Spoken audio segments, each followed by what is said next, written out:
My name is Cardell Patillo, and I am the Executive Director of Mile High Kids Head Start program in Virginia Beach, Virginia. The gist of my job, we focus on educating children ages 3 through 5, but we also focus on how to connect the younger generation to the older generation in our community and become effective together. Phone snubbing is, hey, when you're in the room with one additional person or more people, and rather than you give them your attention, you rather play on your phone.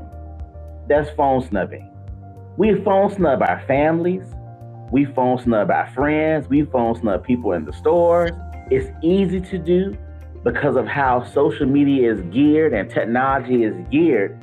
It's easy for you to do it. So although it is rude, we may not mean to be rude, but because we're so engaged in what's going on with our devices, we do it all the time. We don't realize it. Snubbing can not only just be rude, but it can also take away the effectiveness of communication. It's a big issue because you think you're being transparent and communicating well, but when you're actually paying attention to your digital device, you're actually ignoring the emotions and the effectiveness of the conversation with the other person. You have to recognize and admit that there are benefits to technology.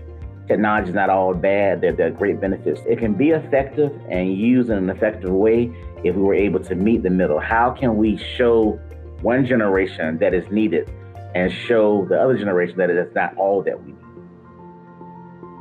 When you think about connectivity, it's hard to connect today because many of us like to hide our emotions. If you don't have to be in personal contact, you can be someone totally different behind a computer screen or behind a phone.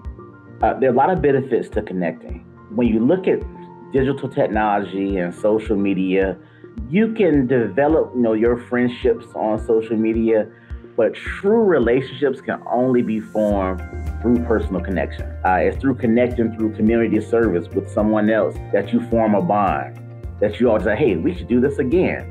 Hey, you like the same thing that I like. And it's evident to you because of that connection. So relationships is definitely the key to personal connection. I believe when there's a lack of connectivity, there's definitely the emotional aspect that's lost in it. We're a great community because we show that we care about each other. We show that your needs are my needs, your hurts are my hurts.